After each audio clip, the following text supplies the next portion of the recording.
Honor the physician for the need thou hast of him, for the Most High hath created him. For all healing is from God, and he shall receive gifts of the King.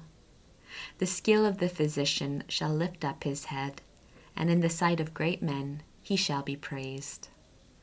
The Most High hath created medicines out of the earth, and a wise man will not abhor them. Was not bitter water made sweet with wood?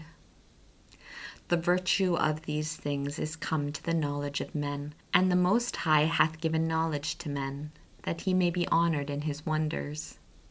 By these he shall cure, and shall allay their pains, and of these the apothecary shall make sweet confections, and shall make up ointments of health, and of his works there shall be no end.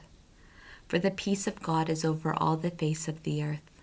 My son, in thy sickness neglect not thyself, but pray to the Lord, and he shall heal thee. Turn away from sin, and order thy hands aright, and cleanse thy heart from all offense. Give a sweet savor and a memorial of fine flour, and make a fat offering, and then give place to the physician. For the Lord created him, and let him not depart from thee, for his works are necessary.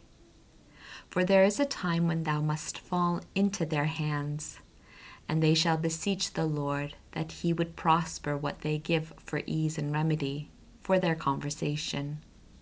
He that sinneth in the sight of his Maker shall fall into the hands of the physician. My son, shed tears over the dead, and begin to lament as if thou hadst suffered some great harm, and according to judgment cover his body, and neglect not his burial. And for fear of being ill spoken of, weep bitterly for a day, and then comfort thyself in thy sadness. And make mourning for him according to his merit for a day, or two, for fear of detraction. For of sadness cometh death, and it overwhelmeth the strength, and the sorrow of the heart boweth down the neck. In withdrawing aside sorrow remaineth, and the substance of the poor is according to his heart. Give not up thy heart to sadness, but drive it from thee, and remember the latter end. Forget it not, for there is no returning, and thou shalt do him no good, and shalt hurt thyself. Remember my judgment, for also shall be so, yesterday for me, and today for thee. When the dead is at rest, let his remembrance rest, and comfort him in the departing of his spirit. The wisdom of a scribe cometh by his time of leisure, and he that is less in action shall receive wisdom.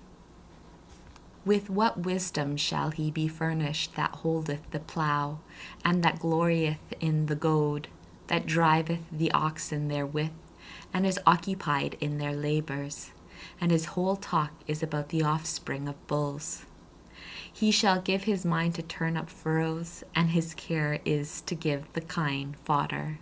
So every craftsman and workmaster that laboureth night and day, he who maketh graven seals, and by his continual diligence varieth the figure, he shall give his mind to the resemblance of the picture, and by his watching shall finish the work.